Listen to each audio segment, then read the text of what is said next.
Okey, selamat petang.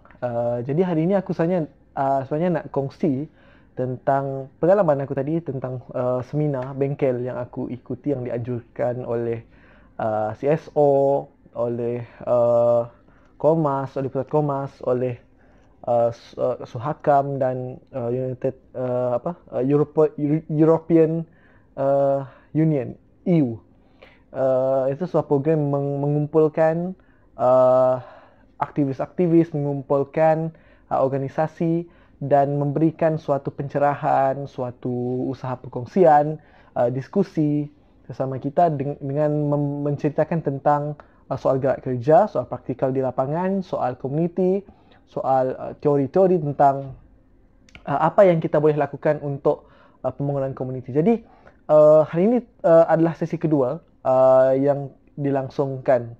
Uh, aku agak terkesan saya dengan sesi terakhir tadi, iaitu mengenai isu tentang pendidikan yang mana dibentangkan oleh Gerald uh, tentang pendidikan yang gemar untuk dilakukan, iaitu popular education.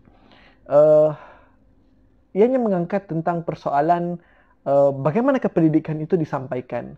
Apakah yang biasa pendidikan itu dalam cara pandang masyarakat, cara pandang kita sendiri terhadap pendidikan. Iaitu di mana tadi Gerald dia membaca sebuah artikel daripada SDG dan kemudian ditanyakan berapa persen yang kita faham, apa yang kita faham kepada kami lah peserta yang ada, dan paling tinggi kefahaman diberikan adalah 30% dan paling rendah adalah kosong, tidak faham langsung. Banyak hal yang permasalahan-permasalahan yang disebutkan tadi tentang mengapa tidak faham, ada yang mengatakan intonasi, ada yang mengatakan kefahaman, ada yang mengatakan uh, tidak ada diskusi, tidak ada perbincangan. Jadi itu menyebabkan suatu rasa ketidakfahaman dalam pendidikan. Dan uh, di situ Gerald selaku facilitator dalam program tadi, dia mengatakan bahawa jika kamu tidak faham apa yang saya bacakan, kenapa kamu tidak menegur?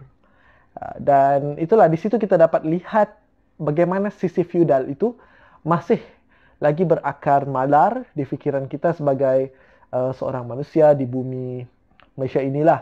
Apabila kita melihat pendidikan itu, di mana kita melihat sebagai pusat pengetahuan itu adalah orang yang mendidik, guru. Di mana kita menganggap bahawa guru itu tahu segalanya, pelajar itu tidak tahu, dan pelajar hanya perlu akur, tidak ada ruang untuk berdialog, tidak ada ruang untuk menyanggah satu idea.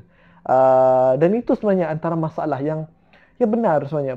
Mengapa sedemikian berlakunya? Mengapa sedemikian harus corak pendidikan yang kita amalkan di Malaysia? Dan aku melihat ini lebih jauh sebenarnya dengan persoalan-persoalan tentang bagaimana pendidikan itu harus digerakkan. Dan jika kita tanya dengan teman-teman aktivis, mereka akan banyak mengangkat tentang pendidikan yang disebutkan oleh Paulo Freire, pedagogi kaum tertindas. Hal itu diangkat.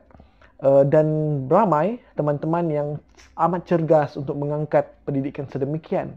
Tetapi aku sebenarnya berpersoalan tentang hal itu. Di mana jika kita ingin memberikan suatu pendidikan kritikal kepada anak-anak murid, peserta didik, dan kita meninggalkan suatu bentuk pendidikan menghafal, pendidikan yang tradisional, kita sebenarnya berlaku tidak adil kepada anak murid kita, kerana kita tidak memberikan ruang kepada mereka untuk merasai proses pendidikan tradisional itu. Kerana aku dan teman-teman yang lain yang mempunyai kesedaran tentang pendidikan kritis bermula dengan merasai pendidikan tradisional yang mendiktat, pendidikan tradisional yang bersifat pasif, dan hasil daripada itu kita mendapat suatu keinginan untuk perubahan, dan disitulah kita wujudkan suatu antitesis kepada tesis tadi, iaitu pendidikan tradisional, iaitu tentang pendidikan kritikal. Dan apabila kita melaksanakan pendidikan kritikal, itu berlangsung dengan baik, kerana kita mempunyai pemaknaan tentang pendidikan yang tidak baik. Jadi pada aku, apabila kita melangkah proses untuk berhadapan dengan pendidikan tradisional tadi, kita sebenarnya telah berlaku tidak adil kepada anak murid, peserta didik, kerana kita tidak memberikan ruang mereka untuk memahami mengapa pendidikan harus sebegini, mengapa pendidikan begini tidak boleh kita praktikkan. Jadi itu persoalan aku sebenarnya, dan aku tidak tahu bagaimana untuk kita dapat bergerak dalam pendidikan uh, kritikal ini dalam bentuk yang organik. Uh, dan apa yang aku boleh fikirkan waktu sekarang adalah untuk kita masukkan juga pendidikan-pendidikan ataupun praktik-praktik pendidikan tradisional itu, supaya uh, kita dapat memastikan bahawa anak murid ini akhirnya nanti dapat mengesan tentang kelemahan dalam pendidikan ini. Tetapi dalam kita mempraktikkannya, kita harus memberikan tali-tali untuk berdialog dengan mereka, tali-tali untuk mereka kembali kepada untuk mereka pergi kepada pendidikan kritis. Dan itulah hal yang aku terfikir, dan mengapa aku kongsikan ini, sebab ada rasa kerisauan aku sebenarnya terhadap pendidikan yang mana kita telah melompat daripada proses yang sepatutnya.